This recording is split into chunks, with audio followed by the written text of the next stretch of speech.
Chapter number 3 को देखो। Chapter number 3 काफी इंपॉर्टेंट है, इसे भी 4 या 5 मार्क्स के क्वेश्चन पूछे जाते हैं। अब मैं आपको ये बताने वाला हूं कि क्वेश्चन किस टाइप का आएगा और कैसे उसको सॉल्व किया जाएगा और कैसे आसानी से मार्क्स उसे ऑब्टेन किया जाएगा। तो ये ध्यान देना। पहला बात इसमें कि इसमें पढ़ना क्या है, पढ़ना ये है कि पेयर ऑफ लीनियर इक्वेशन क्या होता है, किस टाइप का होता है, जनरल इक्वेशन उसका क्या होता है, कैसे उसको सॉल्व करके एक्स और वाई की वैल्यू फाइंड आउट किया जाता है। ठीक है, उसके बाद वर्ड प्रॉब्लम है, इससे ज्यादा फोकस करना वर्ड प्रॉब्लम पे। वर्ड प्रॉब्लम इससे रिलेटेड जितने क्वेश्चन है सबको कर लेना आप। तो इसमें ये देखो कि pair of linear equation, pair मतलब जानते ही हो, पेयर का मतलब क्या होता है, जोड़ी।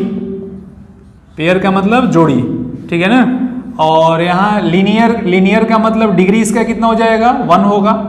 और इक्वेशन का मतलब जानते ही हो, इक्वल इसमें दिखेगा। तो आपको क्लियर हो गया होगा कि पेयर ऑफ लीनियर इक्वेशन। अब इसका जनरल फॉर्म क्या होता है, जनरल फॉर्म इसका ax plus by plus c equal to क्या हो जाएगा, 0 हो जाएगा। Pair of linear equation, equation है मतलब इक्वल भी है, और डिग्री इसका देखो, डिग्री इसका सबका क्या है, 1 है, मतलब ये लीनियर है। और वेरिएबल इसमें कितने, 2 वेरिएबल्स है। वेरिएबल का मतलब जिसकी वैल्यू बदलता रहे, ठीक है ना। तो यहाँ पर x और y 2 वेरिएबल्स हैं। Pair of linear equation with 2 variables, pair of linear equation with 2 variables. अब मान लो 2 इक्वेशन है तो यहाँ a1 ले लो, इधर कितना ले लेंगे, b1, इधर c1। दूसरा equation a2x plus b2y plus c1 equal to क्या हो जाएगा, 0। इक्वेशन फर्स्ट और इक्वेशन सेकंड पेयर में आ गया। ये पेयर का मतलब 2 एक साथ रहेगा, ठीक है। तब इन 2 को सॉल्व करके x और y की वैल्यू निकाला जाता है, ठीक है ना। अब x और y की जो वैल्यू है, बिना इसको सॉल्व किए कैसे पता करेंगे कि यूनिक सोल्यूशन होगा। इसका सोल्यूशन जो होगा यूनिक होगा, मिनी सोल्यूशन होगा, नो सोल्यूशन होगा। तो उसके लिए भी कंडीशन है। उसके लिए क्या कंडीशन है कि a1 upon a2 not equal रहे b1 अपॉन b2 के। b1 अपॉन b2 के जब इक्वल नहीं होगा तो यहाँ पर यूनिक सोल्यूशन होता है। क्या होगा, यूनिक सोल्यूशन। यूनिक सोल्यूशन कब होगा, जब a1 upon a2 b1 upon b2 के बराबर नहीं होता है, तो वहां पर यूनिक होगा। मेनी सोल्यूशन कब होता है, मेनी सोल्यूशन में देखो a1 upon a2 equal to b1 upon b2 equal to c1 upon c2। इस कंडीशन में क्या होगा, मेनी सोल्यूशन होता है। क्या होता है, मेनी सोल्यूशन होता है। मेनी सोल्यूशन कब होगा, जब तीनों ही इक्वल होगा। अब इसमें इसका अगर ग्राफ की बात करेंगे तो दोनों इक्वेशन, ये क्या है, अगर इसका ग्राफ बनाते हो आप, इसका अगर ग्राफ बनाते हैं, ठीक है, तो ग्राफ इसका कैसा मिलेगा, स्ट्रेट लाइन मिलेगा। ग्राफ कैसा मिलेगा, स्ट्रेट लाइन। और जब 2 स्ट्रेट लाइन है, जब दोनों इंटरसेक्ट करती है किसी एक पॉइंट पर, तो वहां पर जो सोल्यूशन मिलता है वो कैसा होता है, यूनिक सोल्यूशन होता है। और जहां कोइंसाइड करेगा, कोइंसाइड का मतलब जैसे मान लो ये L1 है और दूसरी वाली लाइन जो L2 है ये भी इसी के ऊपर है, ओवरलैप हो रहा है, तो उस केस में मेनी सोल्यूशन मिलेगा।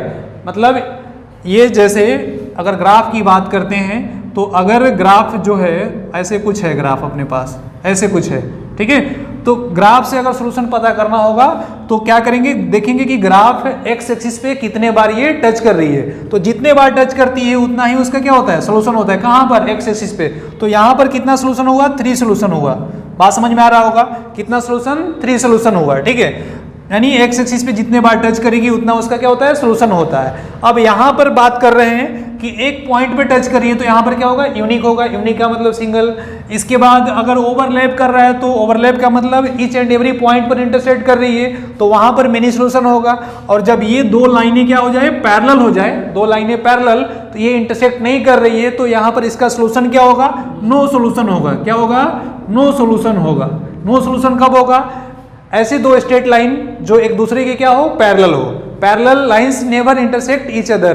पैरेलल लाइंस जो होती है कभी एक दूसरे को इंटरसेक्ट नहीं करती है। तो उस केस में अगर बिना ग्राफ बनाए उसका कैसे पता करेंगे कि इसका कोई सोल्यूशन नहीं होगा, तो उसके लिए क्या करना पड़ेगा, आपको निकालना पड़ेगा ये a1 upon a2 equal b1 upon b2, और यहाँ पर नॉट इक्वल होता है c1 अपॉन c2 के। तो इस केस में ये दोनों लाइन क्या होगी, पैरेलल होगी और इसका कोई सॉल्यूशन नहीं होगा। तो इस पूरे चैप्टर की जब बात करें तो मेन देखो, एक तो आपके इस पे फिक्स्ड है मेनी सॉल्यूशन और यूनिक सॉल्यूशन पे, ठीक है। ये मेनी और यूनिक को आपको ध्यान में रखना है। यहाँ से क्या निकालना होता है, के की वैल्यू निकालना होता है, के या पी की वैल्यू निकालते हैं जो 2 नंबर या 3 नंबर का क्वेश्चन आता है, ठीक है। दूसरा बात ये है कि ये जो पेयर बनेगा, पेयर में एक्स और वाई की वैल्यू निकालने के लिए कहता है। तो इसका सॉल्यूशन निकालने के लिए 3-4 मेथड है। पहला मेथड क्या है इसका, पहला है सब्स्टिट्यूशन, दूसरा है एलिमिनेशन, तीसरा है क्रॉस मल्टीप्लिकेशन और फोर्थ है बाई ग्राफिकल। ये तो अलजेब्रिकली था 3 और ग्राफिकली भी है। तो ग्राफिकली इधर ये भी बता दिया कि कहाँ पर कब होगा, कितना सॉल्यूशन होगा, ठीक है। और इसके बाद वर्ड प्रॉब्लम तो फिक्स्ड है। वर्ड प्रॉब्लम आप इसका अच्छे से प्रैक्टिस करना, वर्ड प्रॉब्लम ही आने वाला है, ठीक है ना। जैसे बोट हो गया या सन फादर के बीच के जो रिलेशन है उसमें आपके एज पूछ देगा कि इसका एज कितना होगा बताओ, ठीक है। या कोई 2 डिजिट का नंबर पूछ देगा वंस टेंस में रिलेशन देकर। तो इन सब जो मेन इंपॉर्टेंट क्वेश्चन है उस पर जाके आप प्रैक्टिस करना और ये आप इसको देखना।